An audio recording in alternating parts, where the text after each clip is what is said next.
Le Seigneur Jésus-Christ vous bénisse.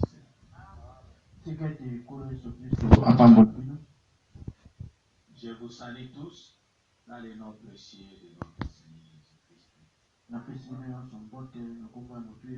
Jésus-Christ. Nous allons écouter la parole de Dieu pour continuer avec notre message.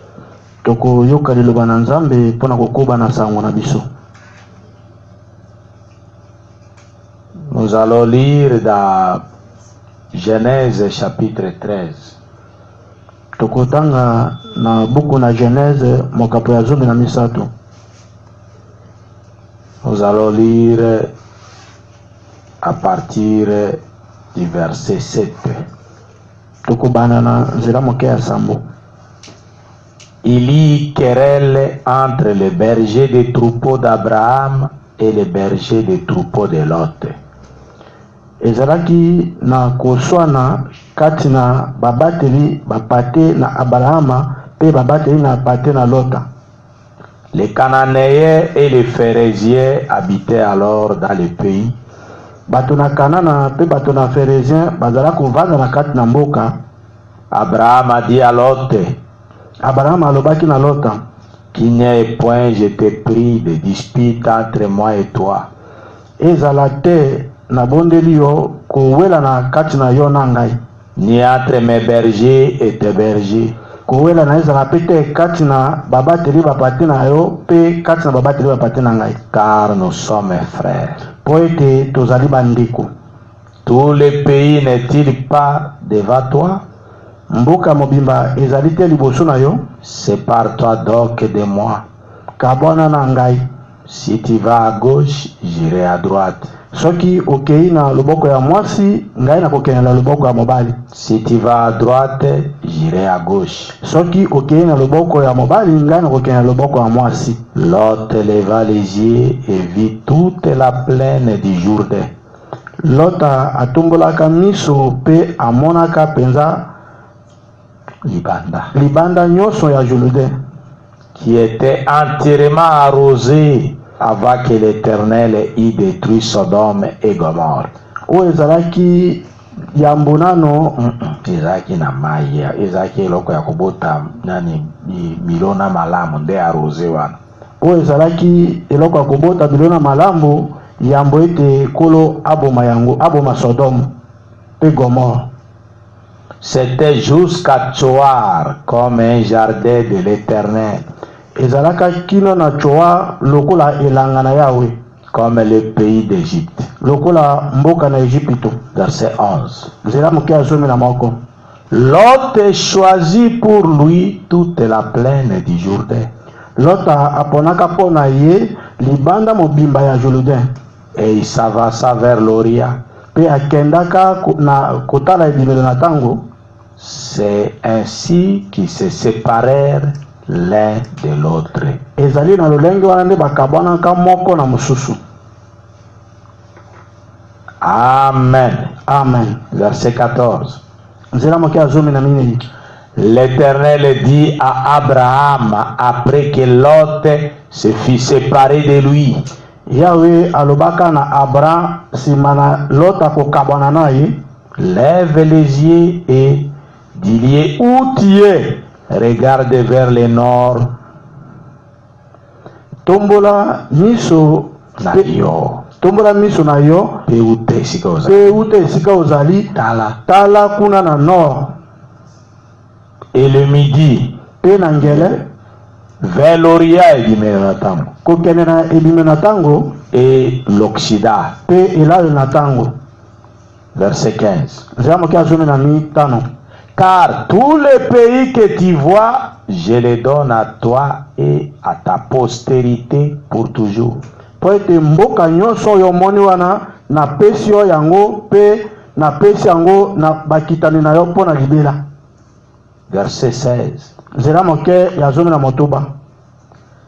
Je rendrai ta postérité comme la postérité de la terre. Comme la poussière. La poussière, oui. Je rendrai ta postérité comme la poussière de la terre. Nakokomisa bokitani na yo lokola putulu na mabele. En sorte que si quelqu'un peut compter la poussière de la terre, ta postérité aussi sera comptée. Na lolenge te soki moto alingi kotanga putulu ya mabele bakitani na yo mpe bakotanga mabongo. Lève-toi, Telema, parcours le pays dans sa longueur et dans sa largeur. tambola tala na mboka, Tala na te, tala mboka, parcours le pays. tala mboka na molaye na yango mpe na mokuse na yango, Car je te le donnerai. po ete nakopesa yo yango. Abraham leva ses tentes Abrahama atombolaka bayema na ye et vint habiter parmi les chaînes de Mamré. mpe akendaka kovanda C'est la nzete na se ya nzete ya Mamré. oyo ya Mamre, Chaîne la nzete oka mangi. Qui sont près d'Hébron. oyo ezalaki pembeni na Hebron, Et il bâtit là un hôtel à l'Éternel. mpe atongaka wana etumbelo moko na Yawe. Prions Dieu.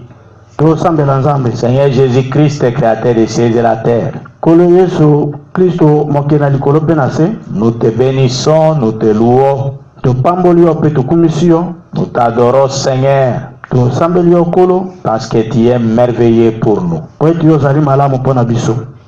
Tu nous as donné cette merveilleuse occasion pour que nous puissions écouter ta parole.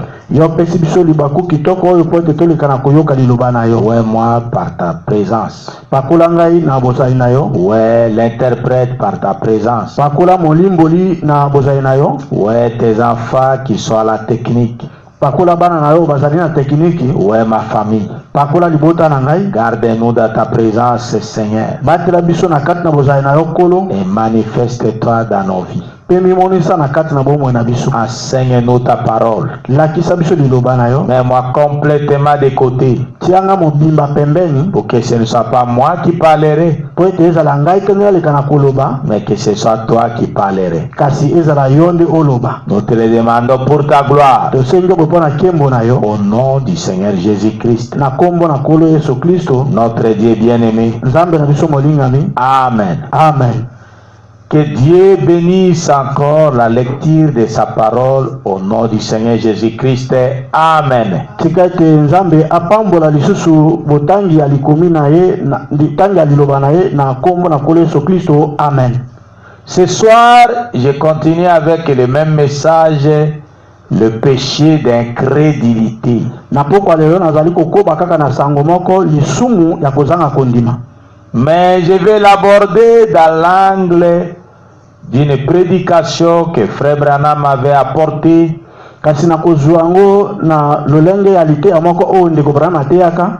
Cette prédication-là est intitulée Lite ya wana epesamaki kombo La parole de Dieu liloba na Nzambe exige une séparation totale d'avec l'incrédulité. esengaka bokabwani mobimba na kozanga kondima. Nous avons appris qu'il y a un seul péché qui existe au monde. Ce péché-là, c'est l'incrédulité. Biso toyekolaki ete ezali na lisumu moko oyo ezali kati na Un seul. ezali kaka na lisumu moko ezali kati na mokili, lisumu yango ezali kozanga kondima. Et Dieu, ce soir, je vais vous montrer que Dieu exige que nous puissions nous séparer de toute incrédulité.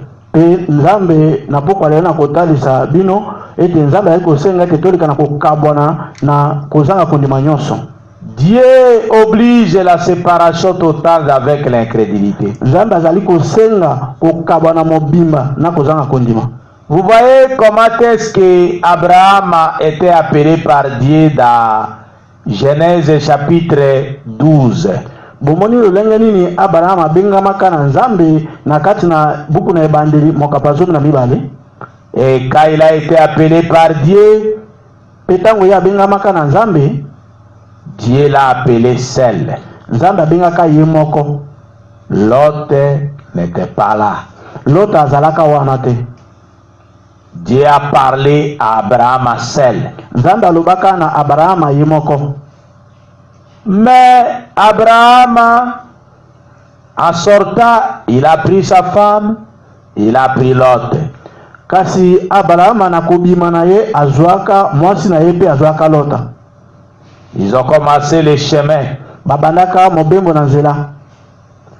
Et vous vous rappellerez que en cours de chemin, là où nous venons de lire dans Genèse 13, pe bokomika na ete na nzela esika oyo tuti kotanga na kati na buku na ebandeli 13 à partir du verset 7, koba na nzela moke na sambo, il y a une querelle entre le berger d'Abraham et ceux de Lot. ezalaka na kuswa na kati na babateli pate na Abraham pe babateli pate na Lota. Et Abraham a dit à son neveu Lot, pe Abraham alobaka na mwana kasi na Lota, mwana nakasi te mwana kasi. mwana kasi na Lota, Il a dit, alobaki je te prie na bondeli yo qu'il n'y ait pas de querelle entre toi et moi, ezala te na kuswa na kati na yo pe na ngai, ni entre tes bergers et les miens. ezala pe na kuswa na te kati na babateli bapate na yo pe babateli na pate ya ngai. Sépare-toi, Kabwana na ngai, regarde le pays, tala mboka, choisis le côté où tu voudrais aller. pona esika wapi yo kolinga kokenda. Et Abraham s'est choisi le côté, et l'autre plutôt s'est choisi le côté où il y avait de la bonne verdure, Pe Lota aponaka esika oyo matiti kitoko ezalaka, là où les semences pouvaient bien pousser. esika wapi momboto ko bima malamu. Donc, le frère Branham a dit qu'Abraham, comme tout enfant de Dieu, il ne s'est pas disputé avec son neveu Lot. Ndeko Branham alobi Abraham lokola mwana na Nzambe nyonso atikala kowela maloba te na mwana kasi na ye Lota. Abraham a dit à son neveu Lot, choisis le premier, là où tu voudrais aller. Abraham alobaka na mwana kasi na ye Lota, pona liboso esika wapi lingo kenda. Si tu choisis d'aller à gauche, moi j'irai à droite. Soki oponi kokenda na loboko ya mwasi, ngana kokenda na loboko ya mobali. Et si tu choisis d'aller à droite, moi j'irai à gauche. Pe soki oponi kokenda na loboko ya mobali, ngana kokenda na loboko ya mwasi. C'est alors que Abraham, Lot plutôt, a commencé par faire le choix. Tala na tango wana nde Lota abandaka kopona liboso. Et Lot a choisi là où il y avait la plaine. Pe Lota aponaka esika mabele ezali penza na ngomba te. Et là où il pouvait bien semer la semence. Pe esika wapi akoye kolona momboto malamu. Et Abraham a choisi là où il y avait des rochers. Pe Abraham aponaka esika wapi ezalaka na bamabanga. Il est allé dans la chaîne, sous les chaînes de Mamré. Akendaka na se ya nzete oyo ya Mamre. Et il est allé s'asseoir là-bas. Pe akendaka kovanda kuna. Et le frère Branham a dit, Pe ndeko Branham azali koloba, remarquez que dans la Bible, botala na kati na Biblia, quand Dieu a vu qu'Abraham s'était séparé d'avec son neveu Lot, tango Nzambe amonaka ete Abraham akabwanaka na mwana kasi na ye Lota, c'est alors que Dieu a béni Abraham. ezalaka na tango wana nde Nzambe ayaka kopambola Abraham. C'est alors qu'il lui a dit à partir du verset 14 jusqu'à 16, je te bénirai. Na tango wana nde alobelaka ye kobanda mokapo ya 14 kino 19 ete na kopambola yo. Je te bénirai. Na kopambola yo. Regarde la poussière de la terre. Tala putulu ya mabele. Si quelqu'un arrivait à compter la poussière de la terre, soki moto akokoka na kotanga putulu ya mabele, alors il saura aussi compter ta postérité. Na tango wana pe moto wana kokoka kotanga bakitani na yo. Dieu avait béni Abraham après la séparation. Nzambe apambolaka Abraham sima na bokabwani. Et Frère Branham nous montre que la vie d'Abraham, quand il a été appelé dans Genèse 12, ça typifiait la justification par la foi. Et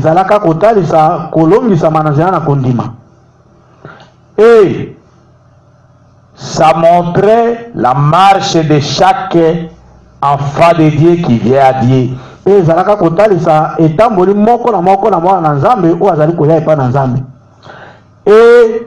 Genèse 15,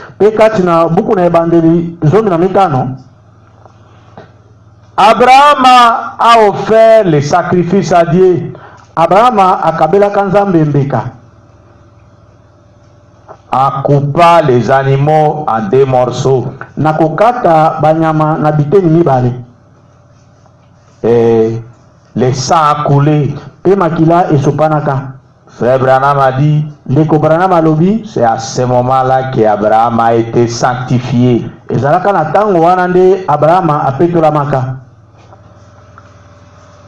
Frère Branham a continué. Il dit, Dieu a donné le signe de la circoncision à Abraham dans Genèse 17. Nzambe apesaka elembo ya kokata mangenga epa ya Abrahama na libuku ya ebandeli mokapa zomi na sambo. Et la circoncision, vous savez, dans la Bible, dans l'Ancien Testament, c'était un signe naturel. E kokata mangenga na kati na ko ndima na kala na kati na Biblia ezalaka elembo moko ya nzoto. Mais la circoncision, kasi kokata mangenga dans le Nouveau Testament, ça représentait la circoncision du cœur, qui est le Saint-Esprit. Donc, la marche d'Abraham a typifié totalement la marche de la vie chrétienne. Et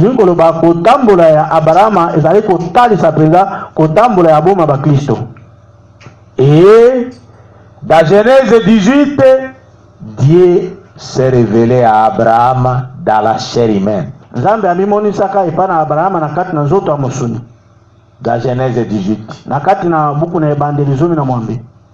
Donc, dans Genèse 12, ça représentait la justification par la foi.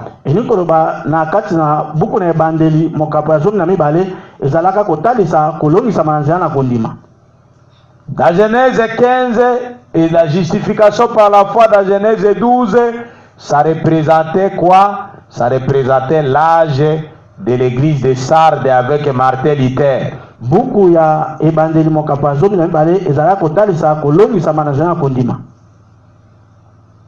Et ce même chapitre 12-là représentait l'âge de l'église de Sardes, dans lequel le message que Martin Luther a apporté, c'était « Le juste vivra par la foi ». Mokapazomi na mibale wana ezali kotalisa ekeke ya Sarde oyo sango yango Martin Luther amemaka ezalaka kolongisa manzana kondima. Moyenge bene akobika na nzela ya kondima. Ok? Amen. Et le message de Martin Luther, c'était le message de la justification. Et sango ya Martin Luther ezalaka sango ya kolongisa ma. Vous voyez ça? Donc, Dieu a traité avec Abraham, notre patriarche, notre père, dans la justification avec Genèse 12. Asaraka na Abraham koko na biso pe paka na biso kati na kolongisama na kati na buku na ebandeli zomi na mibale. Et il représentait nous les croyants. Pe azala kotalisa biso bandini. Arrivé dans Genèse 15, kukoma na buku na ebandeli 15, alors à ce moment-là, na tango wana il a offert les sacrifices des animaux en versant le sang. atumbaka mbeka na banyama na kosombaka makila. Là, ça représentait la sanctification. Kuna ezalaka kotalisa kubulisama. Dans Genèse 17, il a été circoncis. Pe na buku na ebandeli 17 ye akatamaka ngenga. Et Dieu lui a exigé la circoncision à toute sa descendance. Pe Nzambe asengaka na ye kokata mangenga na bakitani na ye nyonso.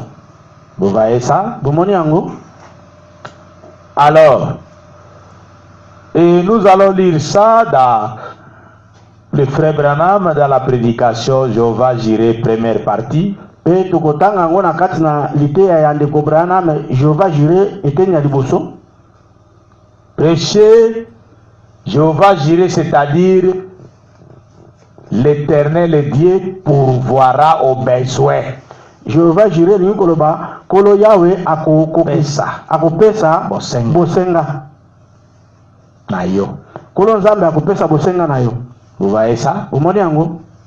Et frère Branham est en train de détailler ça dans la prédication Jéhovah Jireh, première partie. Pende ko Branham azali ko lobela makambo na ko loba na mozindo na kati na liteya kolo Nzambe akopesa bosenga na yo eteni ya liboso. Prêché le 2 avril 1964. Ete ami mokolami bale sanza amini mobutuku motoba na mini. Je commence à lire au paragraphe 56. Nakobanda kotanga na nzela moke ya 15 na motoba. Pour vous montrer que la marche d'Abraham a typifié exactement la vie chrétienne. Pona kotalisa bino te kotambola ya Abraham azalaki kokokana penza na boma mo Kristo. Donc, une séparation totale de toute incrédulité. Elingi koloba kokaba na mobimba na kozanga kondima. Je crois que vous me suivez. Na kanisi bulayi kolanda ngai. Le frère Branham a continué. Ndeko Branham akobi. Et souvenez-vous, Pebo mikanisela. Abraham le patriarche, Abraham koko na biso, n'a jamais été pleinement et parfaitement béni. Atika kopambolama mobimba te penza te tant qu'il n'a pas obéi à la lettre à ce que Dieu lui avait dit de faire. Écoutez frère Branham, Bola ndeko Branham, toujours le même paragraphe 56 de Jéhovah Jireh. Kaka na eteni moke oya tukumita na motoba ya Jéhovah Jireh. Et jamais, ata mokolo moko te, jamais, mokolo moko te, jamais il répète ça 3 fois. Mokolo moko te azongela mbala misatu. Nous ne serons bénis, tokopambolama te, et n'aurons les bénédictions, pe tokozwa mapamboli te, tant que nous n'obéirons pas à ce que Dieu nous a dit de faire. Na tango tokotongo nyoso yo. Tango nyoso oyo tokotosa oyo Nzambe alobeli biso te tosala. Est-ce que l'église vous suivez ça? Est-ce que lingoma bazali koyoka yango? Ça se trouve dans Genèse 13. Nous venions de lire ça ici. Ezwami na buku na evangelisme na misato tuti kotanga yango sikoyo.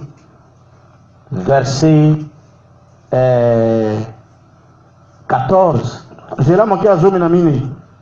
L'Éternel dit à Abraham, Yahweh alobi na Abraham, c'est simple. Yahweh alobaki na Abraham.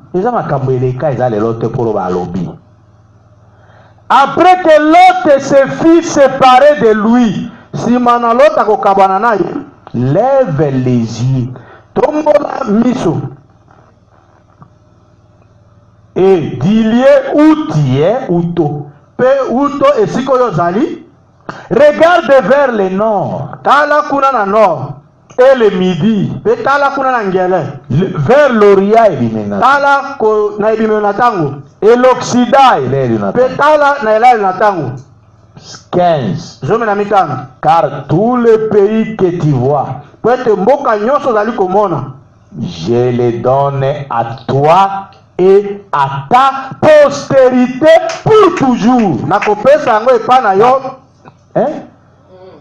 Oui. Je les donnerai à toi et à ta postérité pour toujours. Nakopesa yango epa na yo pe na bakita na yo po na libela. Verset 16.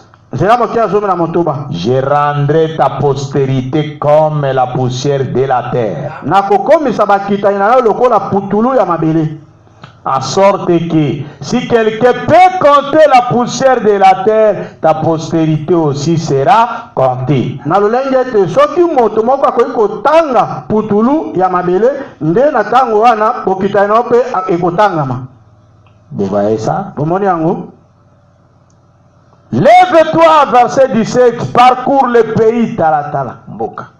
Zomi na sambo, telema, tala mboka. Dans sa longueur et dans sa largeur. Na kati na molayi na yango pe na kati na mokuse na yango. Car je te les donnerai. Po ete nakopesa yo yango. Vous voyez la promesse? Bomoni elaka. C'est après. La Bible dit clairement dans Genèse 13, 14. C'est après s'être séparé d'avec l'autre que Dieu a béni Abraham. Biblia ezali koloba ngo polele na kati na buku na ebandeli. Zomi na misato, zomi na minete ezali sima ya kokabwana na Abraham na mwana kasine lota nde Nzambe akopambola ye. Vous voyez ça? Bomoni yango. Dieu laisse parfois la séparation intervenir parmi nous. Nzambe akapesa kanzela ete bokabwani eya kati na parfois tango mosusu. Nzambe apesa kanzela tango mosusu bokabwani eya kati na biso. Pour que nous puissions les servir totalement. Po ete toleka na kosalela ye na mobimba. Et pour qu'ils puissent nous bénir. Pe po ete aleka na kopambola biso. 5 à 7.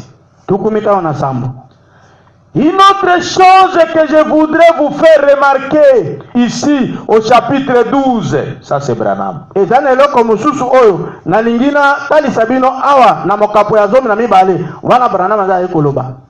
C'est que c'est-à-dire elingi koloba, c'est-à-dire que elingi koloba ete l'alliance était entièrement inconditionnelle. Boyokani ezalaka ya kozanga mobeko. Mobimba. Ezalaka ya kozanga mobeko mobimba.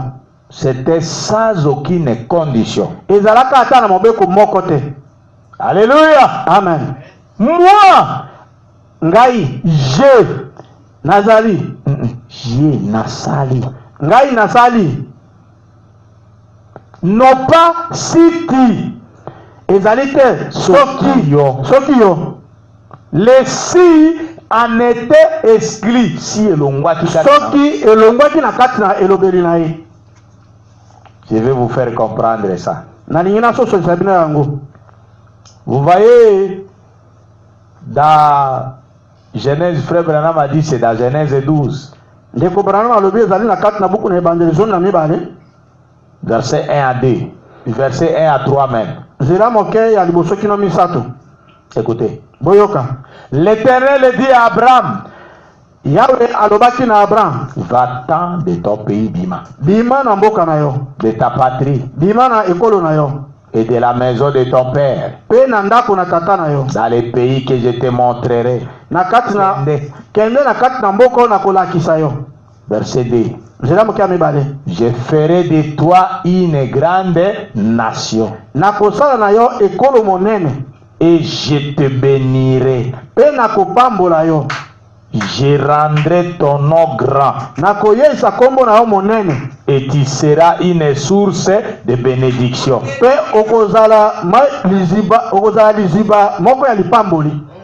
Verset 3. Je bénirai ceux qui te béniront. et je maudirai ceux qui te maudiront. Pe nakolakela mabe bato bakolakela mabe. Et toutes les familles de la terre seront bénies à toi. Pe mabota nyonso na mokili ekopambola makouta na yo. Verset 4. Abraham a parti. Abraham akendaki comme l'Éternel le lui avait dit. Lokola Yahweh alobelaki. Ok, l'Éternel le lui avait dit. Pas lui et l'autre, non. Le lui avait dit. Lokola Yahweh alobelaki ye Abraham. Le commentaire n'a saliti. Ezaïe teke alobelaki ye na lota.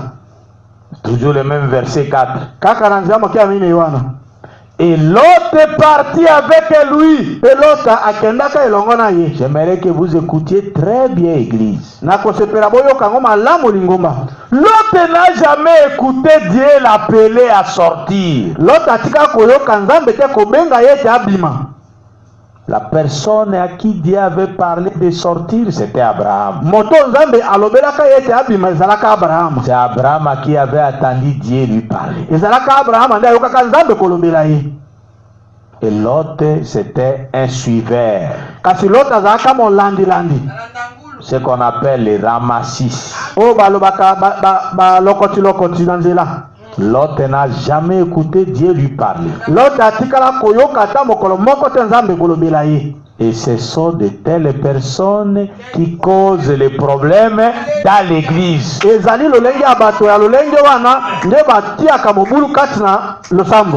n'a jamais écouté Dieu l'appeler. Il est venu suivre un mouvement. Et quand il voit que ce qu'il a suivi ne l'a pas eu, il commence à créer des problèmes, des agitations. Vous voyez ça? Abraham a été âgé de 75 ans. Lorsqu'il sortit de Charan. Vous voyez ça? C'est pourquoi Abraham a dit ici, quand Dieu a appelé Lot Abraham dans Genèse 12 plutôt,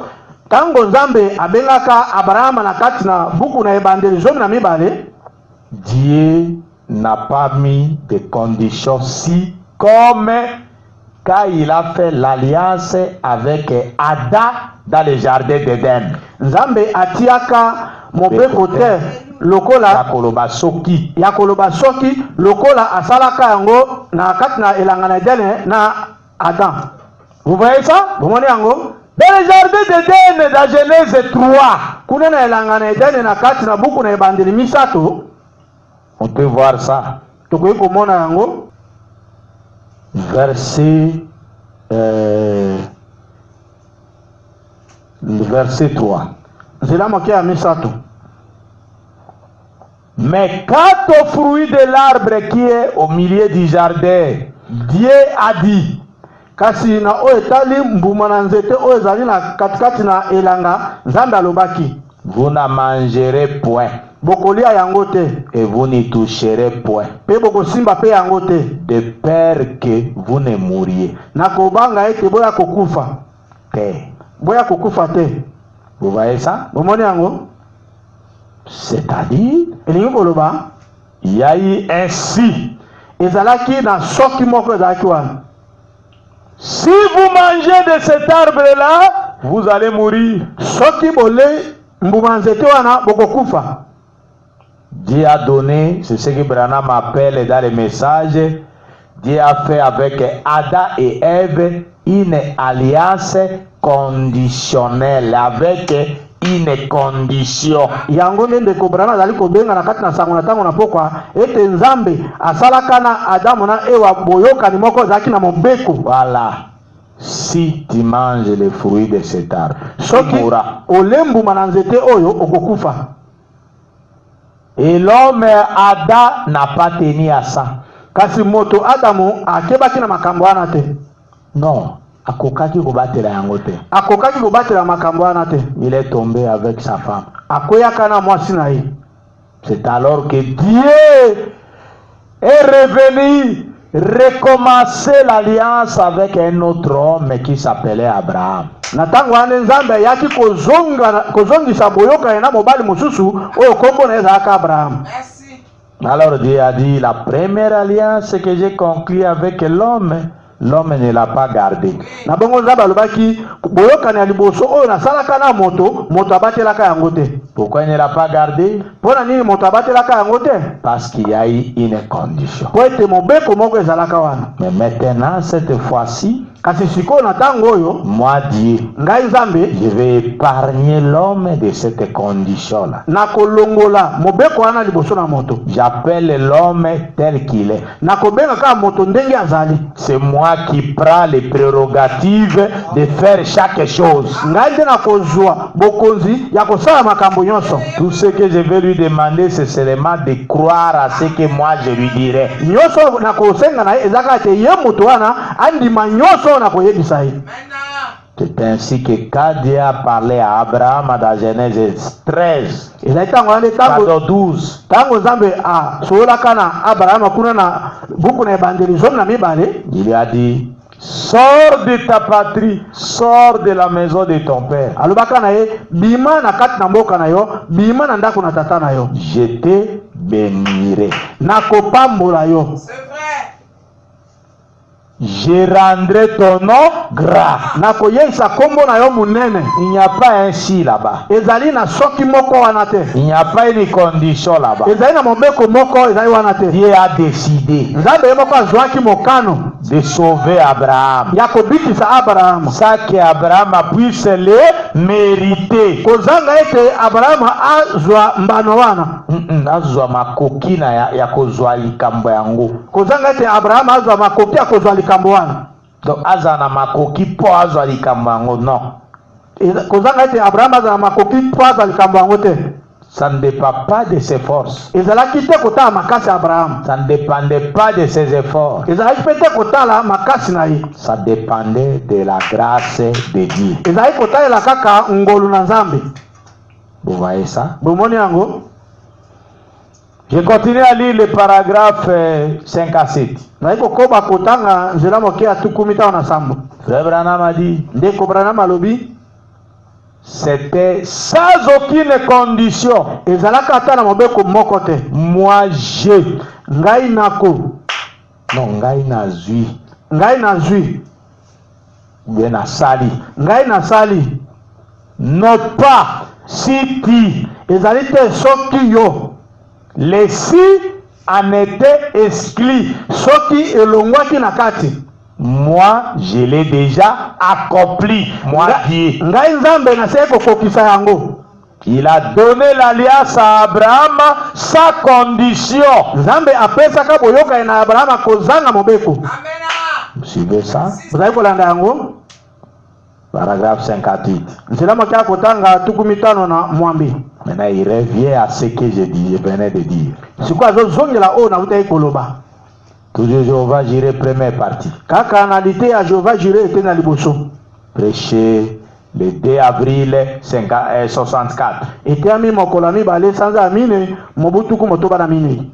Or, vous savez, dans l'alliance faite avec Abraham, zokande boyebi na kati na boyokane esalemaki na Abrahama, c'était si tu ne touches pas à cet arbre, ezalaki soki osimbi nzete oyo te, alors je ferai telle chose. na bongo na kosala eloko boye. Mais si tu y touches, kasi soki osimbi nzete wana, alors je devrais faire telle chose. na tango wana kosala pe likambo boye. Voyez? Bomoni? Celle-là était liée à une loi. C'est-à-dire, c'est la dada. Boyokani wana Adamu ezalaki ekangamaki na mobeko. Moko. Ekangamaki na mobeko moko. Vous voyez ça? Bomoni yango? La loi, c'était cette condition. Mobeko ezalaka mobeko etamaki wana ya soki. Si. Soki. Paragraphe 59. Zila mokia kotanga tukumi tano na libwa. Mais dans cette alliance-ci, kasi na kati na boyokani oyo avec Abraham, oyo Abraham, j'étais déjà établi père d'une multitude de nations. Nasira kotia yo tata ya etuluku ya mabota. Et il a dit, il n'a pas fini la parole. Pe Asila, asisaki liloba te. elle est entièrement inconditionnelle. Boyokani wana ezangaki mobeko. Mobimba. Ezangaki mobeko na mobimba na yango. Cette alliance, Mobeko boyokani wana. c'est la grâce à l'état pur. Ezali ngolu penza na lolenge apetwa na yango. La grâce, rien d'autre. Ngolu eloko mosusu te.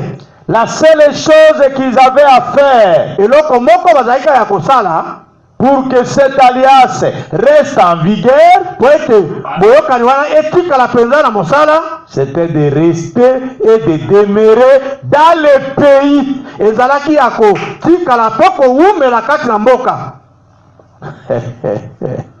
Dans les 70 semaines de Daniel,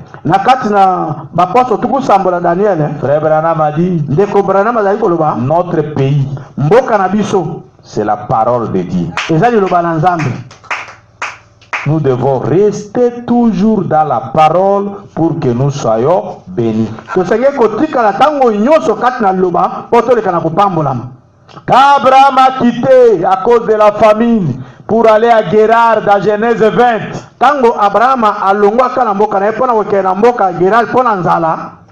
j'ai donné la référence. Dans Genèse 20,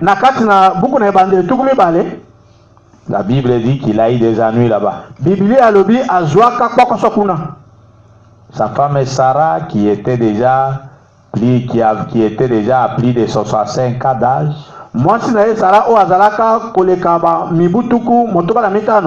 qui était déjà dans la ménopause, Dieu a commencé à la rajeunir.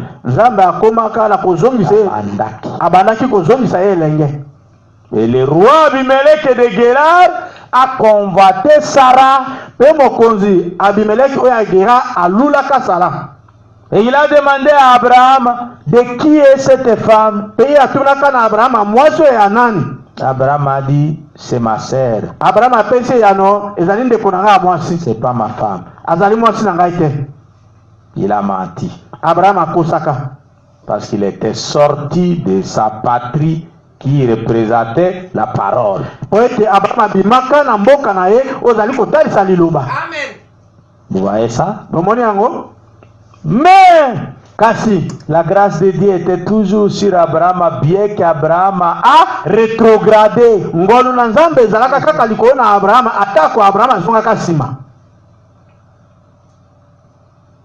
Dieu est descendu la même nuit là. Dans les songes. Il a dit à Abimelech, le roi de Guérard, tu es plus qu'un mort.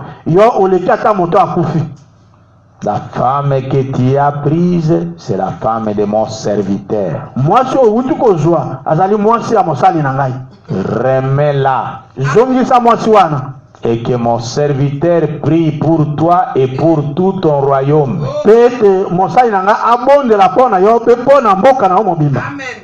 Car je vous ai frappé déjà de la stérilité. Frère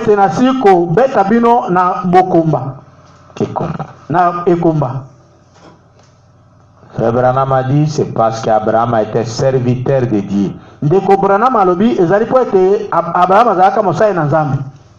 C'est alors que Dieu a frappé cette nation-là. Et Abraham a prié pour le roi Abimelech. Vous voyez ça? C'est pourquoi Frère Branham a dit, dans Genèse 20, Abraham a menti. Mais dans Romains 4, quand Paul a écrit le témoignage divin d'Abraham,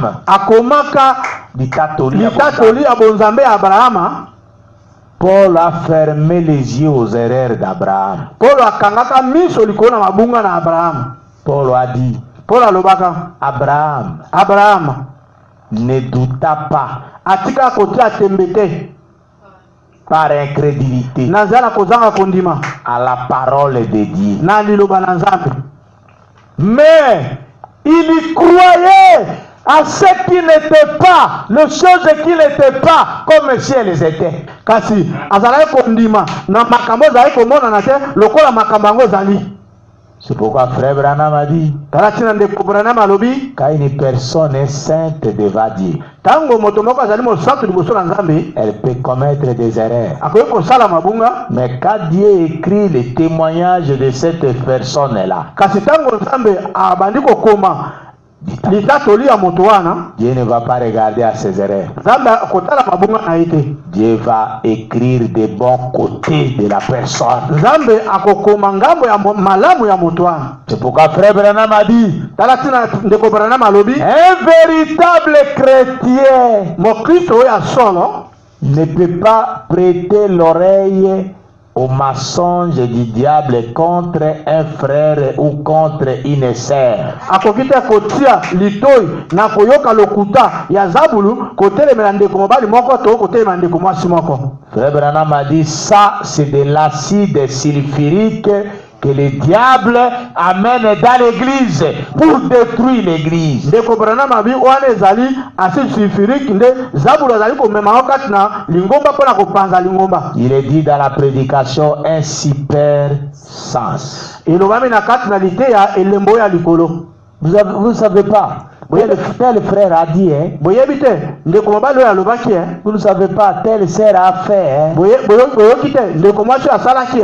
Frère Branham a dit, Ndeko Branham alobi, si votre frère ou votre sœur a péché, couvrez ça, priez pour lui. soki ndeko na mobali to ndeko na mwasi asali lisumu zipa yango pe bondela mpona ye. Vous n'êtes pas l'informateur ou le propagateur des erreurs de votre frère ou de votre sœur. Yo zali te mopesi sango to mopanzi sango ya libunga ya ndeko na mwasi to ya ndeko na mobali. Là, c'est le diable qui entre en scène. Wana ezali zabulu nde akoti na mosala. C'est le diable qui vous utilise. Ezali zabulu nde ali kosalela yo. Est-ce que vous me suivez? Bozali kolanda ngai? Paragraphe 59 toujours. Nzela moke akotanga tukumi tano na libwa kaka. Il dit, Alobi, cette alliance, c'est la grâce à l'état pur. boyokani wana ezalaka ngolu pendo ya petwa. La grâce, Ngolu.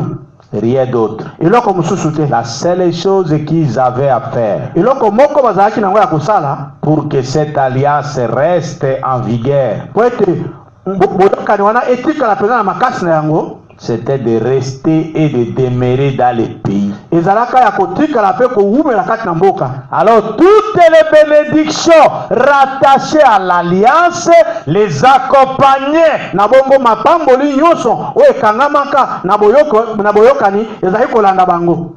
La seule chose qu'ils avaient à faire, Eloko moko bazalaki nango yaka ya kosala c'était de rester dans ces pays. ezalaki ya kotikala na kati na mboka wana. Or, nous constatons que Nzokande biso tozali komona ete quand ils sont descendus en Égypte, tango bango bakitaki na Ejipito, ils ont perdu leur bénédiction, babungisaki lipamboli na bango, mais pas leur alliance. kasi babungisaki boyokani na bango te. L'alliance était toujours là. Boyokani ezalaki tango nyonso wana. Ils ont perdu la bénédiction, Babungisaka lipamboli, mais pas leur alliance. kasi babungisaki boyokani na bango te. Parce que leur alliance, c'était la grâce sans condition. Po ete boyokani na bango ezalaki ngolu oyo kozanga mobeko. Alléluia. Amen. Vous voyez ça, mon frère? Bomoni yango ndeko na nga mobali. Paragraphe 60, toujours de Jéhovah Jireh, première partie. Nzela moke akotanga tuku motoba kaka la lite ya Jéhovah Jireh ete na liboso.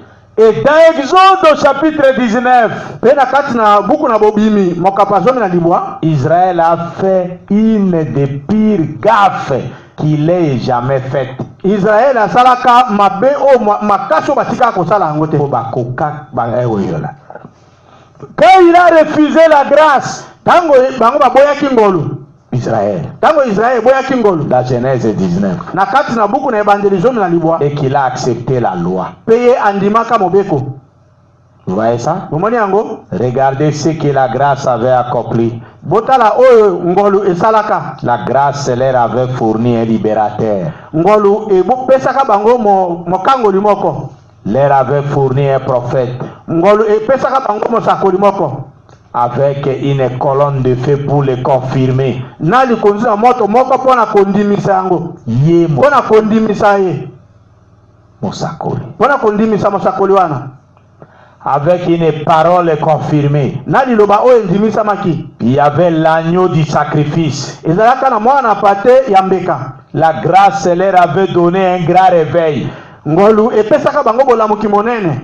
La grâce les avait fait traverser, avait ouvert la mer rouge. Ngolu esalaka ete bakatisa mai na mbu motane ya kofungwama.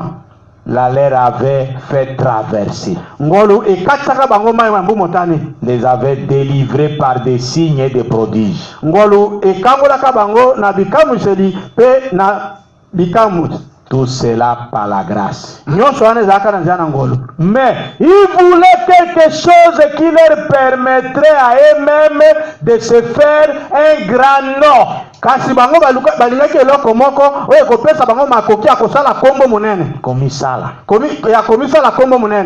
C'est ça ce que nous, le prédicateur, nous cherchons aujourd'hui.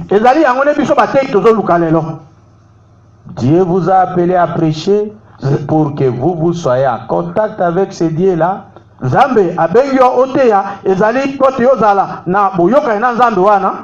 Et pour que vous puissiez prendre la parole que Dieu vous révèle, apporter ça à son peuple.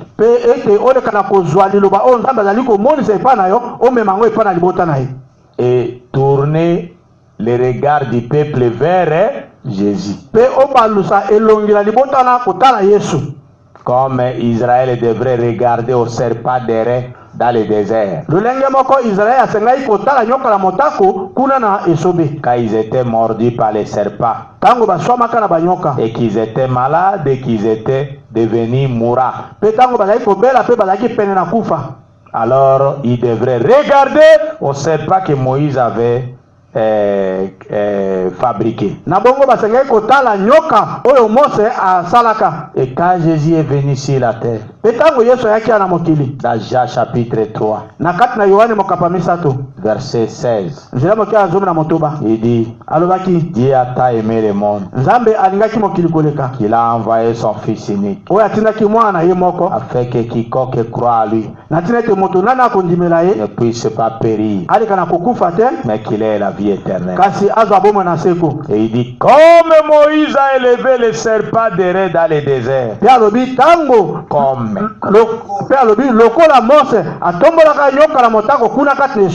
de même le Fils de l'homme sera élevé, de sorte que celui qui va le regarder sera sauvé. C'est ça notre emblème aujourd'hui. Le seul emblème que nous avons aujourd'hui, c'est Jésus. Et nous devons regarder à Jésus pour avoir la vie. Mais le prédicateur aujourd'hui se tape la poitrine. C'est moi l'emblème. C'est ceci. Ça, c'est la loi que les gens cherchent. Les gens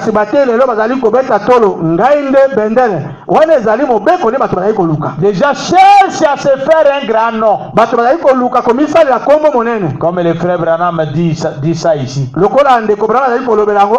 Mais ils voulaient quelque chose qui leur permettrait à eux-mêmes de se faire un grand nom.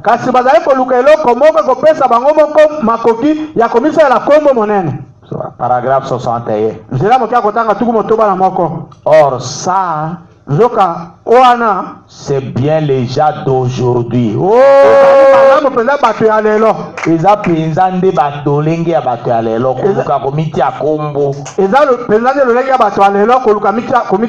vous suivez ça? C'est Yolo qui dit ça. C'est le frère Branham. Il dit, or ça, c'est bien les gens d'aujourd'hui.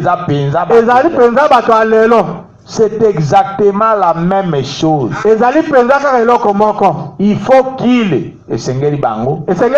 l'homme, il faut toujours qu'il intervienne quelque part.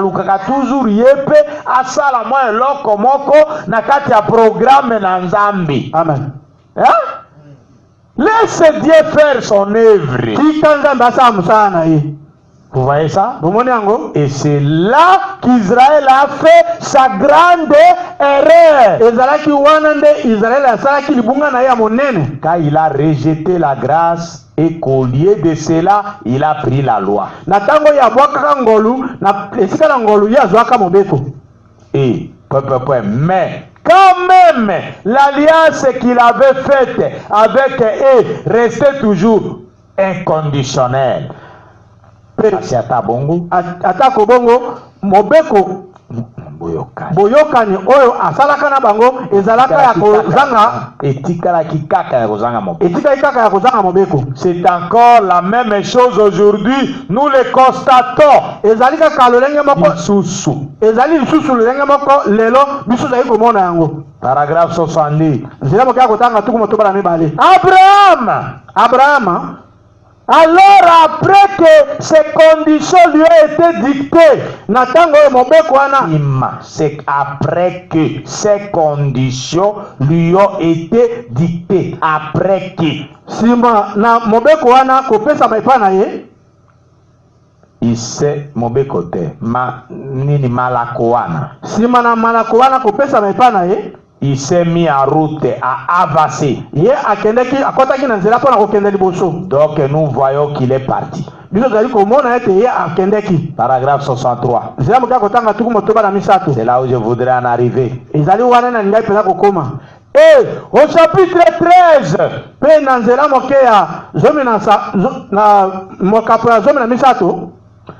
il est enfin arrivé à une entière obéissance à Dieu, Abraham. Abraham a komaki penza na botosi mobimba epa na Nzambe. Vous voyez ça? Est-ce que l'église vous me suivez? Quand vous croyez au Seigneur Jésus, même quand vous êtes baptisé au nom du Seigneur Jésus, ce n'est pas encore tout. C'est encore l'étape de la justification par la foi. Mais vous devez arriver à obéir à Dieu totalement. Et la Bible nous dit dans Actes des Apôtres chapitre 5 verset 32. La Bible dit Dieu donne le Saint-Esprit à ceux qui lui obéissent pleinement.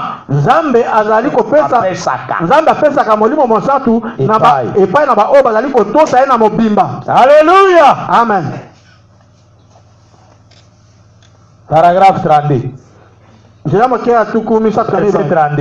Dans la Bible, Acte 5 32.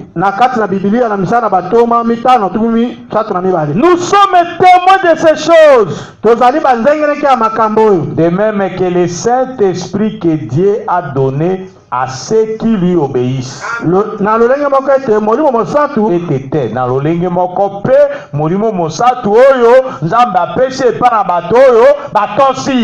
Amen. Vous voyez ça? Amen. Dieu donne le Saint-Esprit à ceux qui lui obéissent. De même, Abraham, dans Genèse 13, a obéi à Dieu.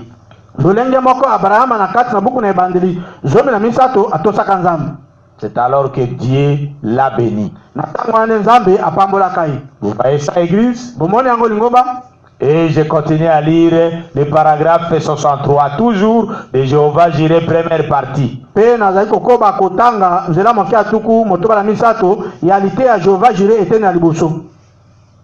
Écoutez, frère Branham. Là, nous voyons qu'au chapitre 13,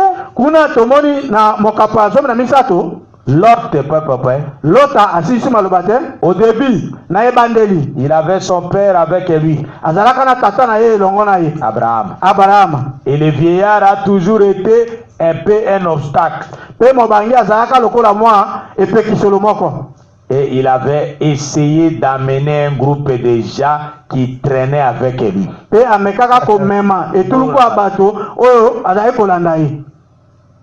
Abraham. Traînait avec lui au Bazaïko Kenenai. Vous voyez ça? Omoni yango? Suivez bien. Bola na malamu. Et quand vous faites ça, Pe tango ozali kosala o makambo wana, là, ça y est. wana ezali yango. Ekoki. Wana ekoki. Dieu a dit, Nzambe alobaki, c'est par toi. kabwana. Vous voyez ça? Omoni? Quand vous faites ça, ça signifie quoi? Soki osali yango wana eliko loba nini? Dieu t'appelle toi à les suivre. Nzambe abengi yo olanda ye. Mais toi tu appelles déjà, venez. Kasi yo bengi bato boya. Venez. Boya. Venez. Boya. Nous sommes des frères. Tozali bandeko. Nous sommes des sœurs. Tozali bandeko basi. Il n'a jamais écouté Dieu lui parler. Ye atika koyoka te Nzambe kolobela ye. Le frère Branham a dit, quand vous faites ça, ça y est. Pende kobala bike tango osali bongo makambo ngo pe ekomi. Ça arrivera. Ekokoma kaka. Dieu doit vous dire à un moment donné, séparez-vous. Nzambe akoyebisa na tango moko ekokoka. Esengeli Nzambe ayebisa na tango moko ekoka kabwana na bango. Paragraphe 64. Zela mokia kotanga tuku motoba na mini. Eh bien, je dois vous dire qu'il ne croyait pas tout à fait. Malamu. Na senge koyebisa bino te bato wana bandimaka ya solo te. Mais, Kasi asisi maloba te. alors, éloignez-vous-en. Ça, c'est Dieu qui parle, c'est entre guillemets. Non. C'est Dieu qui dit à Abraham, je dois vous dire, séparez-vous, parce que ces gens-là qui sont avec vous ne croient pas tout à fait. Séparez-vous. Wana Nzambe da ikolobela Abraham. Ete omoni bato bazana ho wana bazali kondima na yo yongo te. Kabwana bango. La parole de Dieu exige une séparation totale d'avec l'incrédulité. Liloba na Nzambe ezali kosenga bokabani mobimba na kozanga kondima. Vous suivez ça? Bekolanda yango.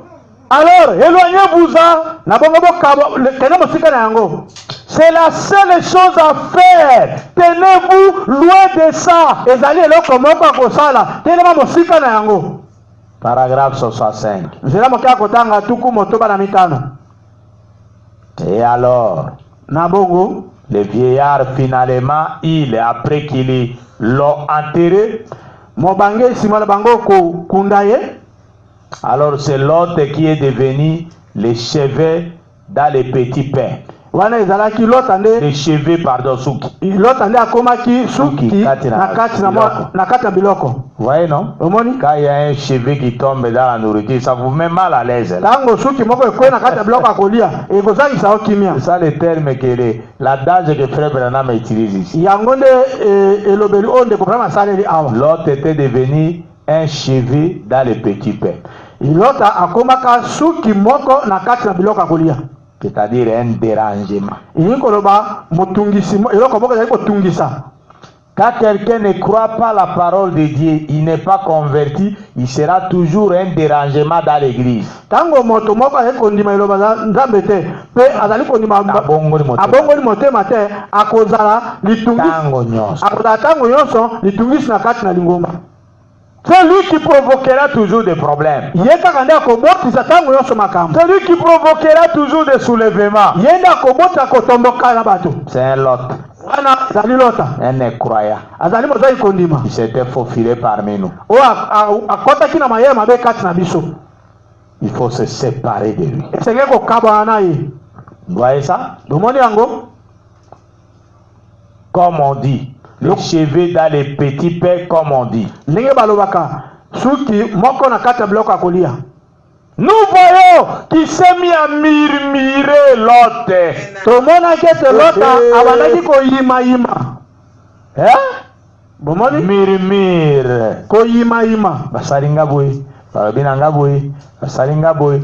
L'autre s'est mis à murmurer. Paragraphe 65.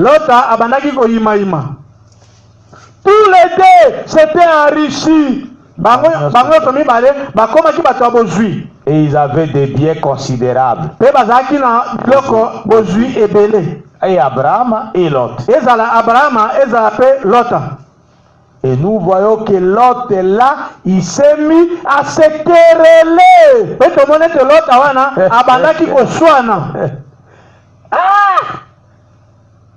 Quelle parole!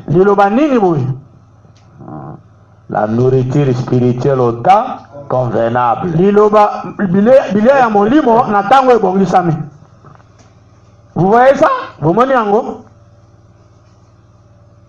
Il ne peut pas rester tranquille. Il a commencé à se quereller. Ces bergers contre les bergers d'Abraham. Paragraphe 66. Et nous voyons qu'il n'avait pas, que Dieu n'avait pas trouvé entière fidélité chez Abraham.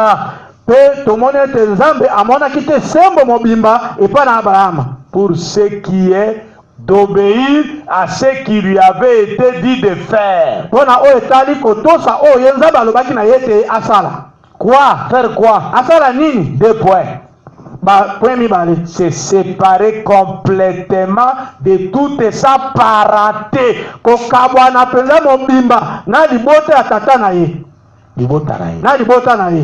De tout son peuple. Et le servir lui. Vous voyez ça? Paragraphe 67.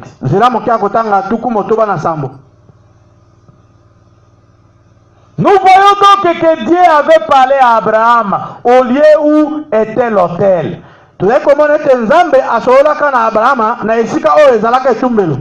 Et il lui avait dit ce qu'il fallait faire. Finalement, l'autre, lorsque le point a été soulevé, entre Abraham et l'autre, celui-ci était le fils de son frère Aram.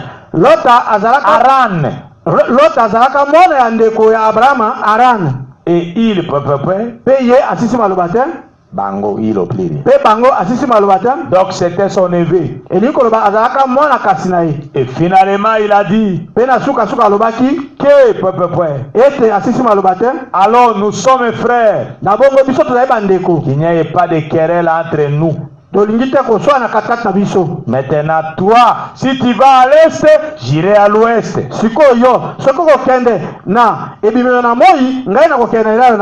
si tu vas à l'ouest, j'irai à l'est. Maintenant si tu n'as qu'à faire la séparation entre nous,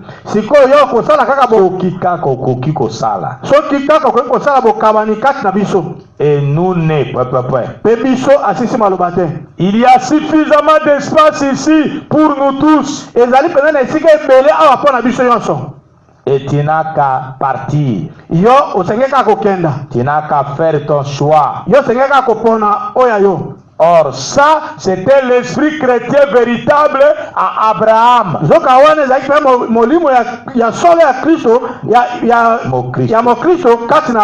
De donner même à l'ennemi le privilège de choisir.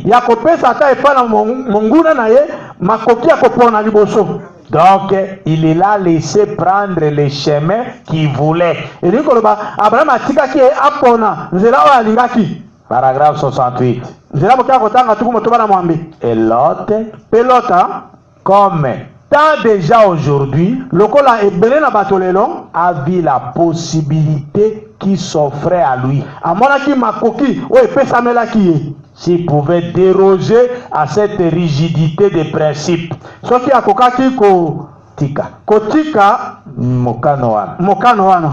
Eh bien, alors il se ferait peut-être quelques dollars. Il serait peut-être un homme populaire. Donc il a regardé là-bas en direction de Sodome. Et c'était une contrée bien arrosée et une grande ville.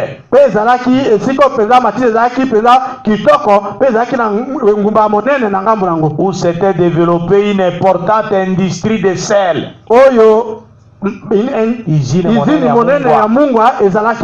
Et tout. On a fait des exportations de là-bas.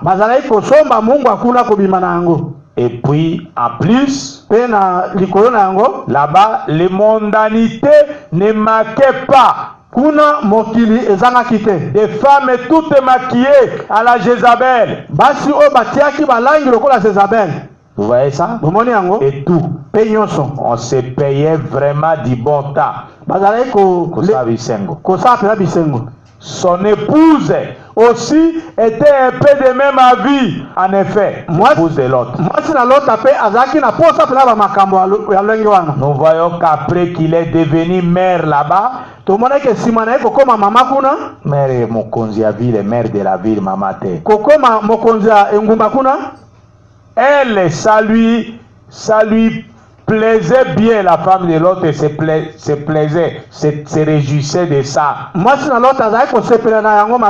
mode de vie de ces gens, déjà de Sodome, ça réjouissait la femme de l'autre. Un chrétien ne vit pas comme le monde. Et un chrétien ne se réjouit pas de la façon dont le monde vit. Un chrétien doit veiller à ce que sa maison puisse vivre non pas comme le monde.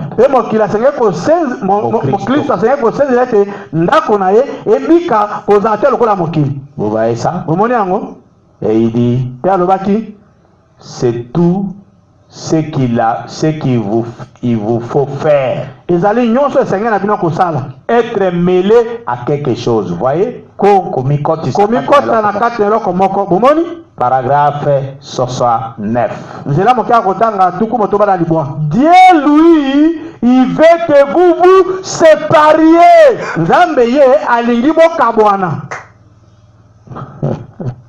Vous voyez ça? Et que vous vous éloignez de ces choses-là. À tel point que vous ne les verrez même plus du tout. Là, il n'y a qu'une chose que vous voudriez voir. Vous voudrez voir, c'est lui et ce qu'il a promis, lui Dieu.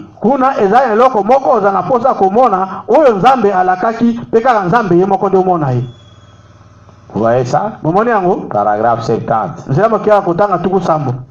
Je vais pour terminer pour aujourd'hui. Mais madame Lot, elle, ça lui plaisait bien.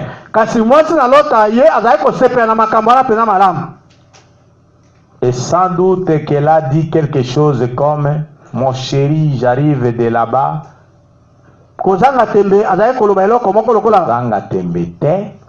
Kozanga tembete azai koloba loko moko lokola molinga minangai na kokoma nauti, j'arrive de là-bas. Nauti kuna. Et regarde comment les femmes s'habillent là-bas. Peta lengeni ni basi bazali ko lata bilamba kuna. Et regarde ces jeunes filles là. Peta la bilenge basi wana. Regarde comment les jeunes filles de chez nous s'habillent. Alors, tu ne trouves pas que celles-là sont plus modernes? Bazali,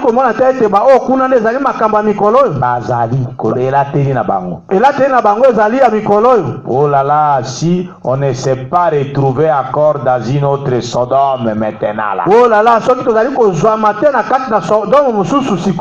je ne vois pas pourquoi voilà ce que nous constatons. Voyez ça? Mais Abraham a 71. Ça n'est tenu à la promesse. Ensuite, nous voyons ça se poursuit. Alors ils se sont séparés. Et Lot. Et Abraham a pris les terres peu productives. Les chemins modestes. Il est resté là-haut où il n'y avait pas beaucoup de pâturage pour son bétail. Mais il était prêt à prendre ces chemins. Parce que Dieu l'avait placé dans ce pays. Et c'est là qu'il voulait rester. Il était prêt à prendre celui-là. Paragraphe 70. nzela mokia kotanga tuku sambola mibale. Il dit, Alobi, maintenant, sikoyo, quand en fait il a entièrement obéi à Dieu, tango nasuka penana atosaki na nzambe mobimba, quand en fait il est parvenu à une entière obéissance envers Dieu, tango nasuka akomaki na botosi mobimba na nzambe, vous voyez ça? bomoni yango, Quand Abraham a obéi entièrement à Dieu, tango Abraham atosaki pena mobimba na nzambe, qu'est-ce qui est arrivé? eloko nini ekomaki? Frère Branham a dit, Ndeko Branham alobi, qui s'est séparé complètement, ye akabona pe akabonaki mobimba penza. c'est là que le Seigneur lui est apparu de nouveau. Ezali kuna ndeko, ezali wana ndekolo a bimonisaki epa na lisusu. Tant qu'il n'a pas fait ça, le Seigneur est resté éloigné d'Abraham. Tango Abraham asaki, Tango nyonso na sa ebiso tant elingi ba tango nyonso oyo. tango nyonso oyo Abraham akabonaki te, kolo atikalaka mosika na ye. Mais quand il a entièrement obéi, Kasi tango nyonso oyo ye tango ya tosaki, mobimba tango ya tosaki na mobimba, alors l'autre na bongo lota asisi maloba te, Dieu lui est apparu. Nzambe amimonisaki epa na ye. Il a dit, Alobaki, Abraham, lève les yeux, regarde vers l'est. te tombola miso pe tala na ebimelo na tango. Nous avons lu ça, non? Totangaki yango awa. Dans Genèse 13, 14 à 17. Na kati na buku na ebandeli zomi na misato, zomi na mine kino, zomi na samba. Vous voyez ça? Bomoni yango, Regarde vers l'ouest. tala na elayo na tango. Regarde vers le nord. Tala na nord, Regarde vers le sud. tala na ngele. Tout cela t'appartient. Nyonso wana ezali ya yo. Amen. Amen. Voilà. Tala, J'aime ça. nalingaka yango. 73. Tuku sambola misato. Et vous savez, Te boyebi, c'est un peu comme quand j'ai été sauvé. ezali pena lokola tango nga na bikisamaki. J'avais toujours entendu dire que Dieu était un grand Dieu. Nazalaki tango nyonso koyoka ete nzambe azalaki nzambe monene. Et vous savez, quand j'ai été sauvé, Pe boyebi tango nga na bikisamaki, ngai asisi maloba te. quelqu'un a dit, Moto moko alobaki, maintenant, sikoyo tout ce que tu as à faire, nyonso osengeli kosala c'est d'adhérer à l'église ezali ya kokoma moko na lingomba oyo et d'inscrire ton nom sur le registre de l'église. mpe kotia kombolo na kati na buku ya lingomba Ici à l'église baptiste. awa na losambo baptiste. C'est tout ce que tu as à faire. ezali nyonso osengeli kosala. Paragraphe 74. nzela mokia kotanga tuku sambo na mini. Mais vous savez, kasi boyebi un jour, mokolo moko j'ai vu que j'étais héritier de quelque chose. namonaki ete nazalaki Mosango Libula. mosango libula ya eloko moko boye. Alors j'ai voulu examiner tout ça mpe nalingaki mpenza nayekola yango mpenza malamu pour voir ce que j'avais. mpo na komona eloko nini nazalaki na yango. Vous savez, boyebi moi je suis fait comme ça. nga nasalemi lolenge wana. C'est comme une grande galerie marchande. Magasin monene. ezali lokola magasin moko ya monene dont vous êtes les propriétaires. oyo ozali mokolo na yango. Et tout ce qui s'y trouve vous appartient. mpe nyonso ezali na kati ya magasin wana ezali ya yo. Paragraphe 75. nzela mokia kotanga tuku sambo na mitano. Vous ne savez pas ce qui vous appartient. Bino boyebi te eloko oyo eza ya bino. Voyez ça? Omoni yango? Jusqu'à ce que vous vous mettiez à parcourir la Bible. Kino tango boko koma na ko tala na kati na Biblia. Pour y découvrir les promesses. Pona ko mona bilaka kati na Biblia. Amen. Amen. Il vous a tiendront éloigné bango bazangi kondima wana balote bakomemayo mosika na bilaka ya Bible. Vous voyez ça? Omoni yango? Il vous a tiendront éloigné bakomema bino mosika na yango. Kiangoni. Bilaka na kati ya Biblia. S'ils le peuvent, soki bakozana makoki, mais elles sont à vous. Kasi bilaka wana ezali ya bino. Chaque promesse est pour Abraham et pour sa postérité après lui. Elaka moko ezali ya Abrahama pe ezali ya bakita na ye na nsima na ye. Amen. Amen. Chaque promesse divine elaka moko ya bonzambe contenu dans la parole appartient à Abraham et à sa postérité. oyo ezwami na kati na liloba ezali ya Abrahama pe ya bakitani na ye. Makitanite, libotanaye. pe ya libota na ye. Une seule au singulier, il n'y en a pas au pluriel. Et vous en êtes héritier pe yopo zali moko na basangoli wana.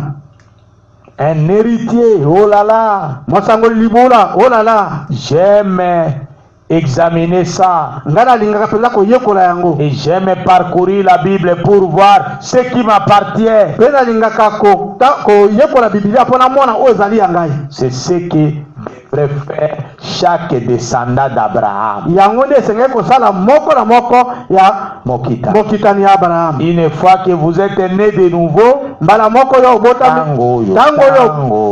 Tango yo botami mbala mibale. rempli de l'Esprit de Dieu, Otondisami na molimo na Nzambe. et que le Saint-Esprit est sur vous, Ete molimo mosantu ezali likolo na yo. vous êtes héritier de chacune de ces promesses. Ozali mosangoli ya libula ya moko na moko ya ilaka wana. Ya bilaka wana. Que Dieu vous bénisse. Tikate Nzambe apambola bino. Amen. Amen. Que Dieu vous bénisse. Tikate Nzambe apambola bino. Et dans le paragraphe 76, il dit chaque promesse contenue dans les livres est à vous. Pe na kati na nzela moke atuko sambo na motoba lobi elaka moko na moko ezali na kati na Biblia ezali ya yo. Si vous pouvez la croire, Soki okoki kondima yango. si vous avez assez de foi pour l'accepter et la croire. Soki ozali na kondima ebele mpona koyamba yango mpe kondima yango. Amen. Amen. Que Dieu vous bénisse. Tikate Nzambe apambola bino. On peut prier, Dieu. Tokoki kobondela Nzambe. Seigneur Jésus-Christ, créateur des cieux et la terre. Kolo Yesu Kristo moke na likolo mpe na se. Nous te disons grand merci, nous te bénissons. Tozongi so matondi koleka mpe topamboli yo. Et nous te remercions, Seigneur, Mpe tozongi so matondi kolo parce que tu es merveilleux pour nous. mpo ete ozali malamu mpo na biso. Tu nous as bénis, Yo apamboli biso. tu t'es révélé à nous. Yo bimonisi epai na biso. Tu nous as enseigné ta parole ce soir Yo olakisi biso liloba na pokwa lelo. pour que nous puissions savoir que tu nous as appelés comme tu as appelé Abraham. Po ete toleka na koyeba ete yo obengaki biso lenge moko obengaki Abraham. Tout le temps que nous sommes à l'église, c'est bien.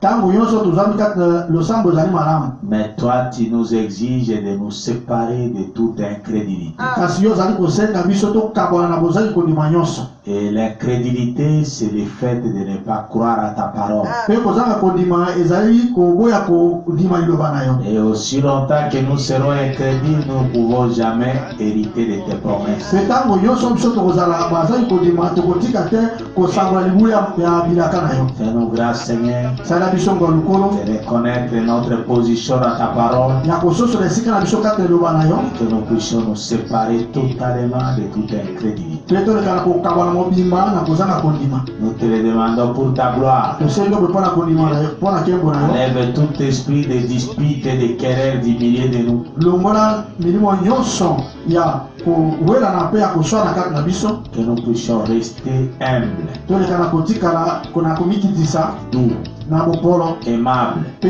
na bolingo pour la gloire de ton nom. mpo na nkembo ya nkombo na Au yo. nom du Seigneur Jésus-Christ. Na nkombo na nkolo Yesu Kristo. Amen. Amen. kosimba biloko ya mokili oyo kasi yokoki kosimba te soki bobele na maboko na ngai Yesu sunga ngai sunga ngai soki osungi te obu nani mosusu kolo sunga ngai sunga ngai soki osungi te obu nani mosusu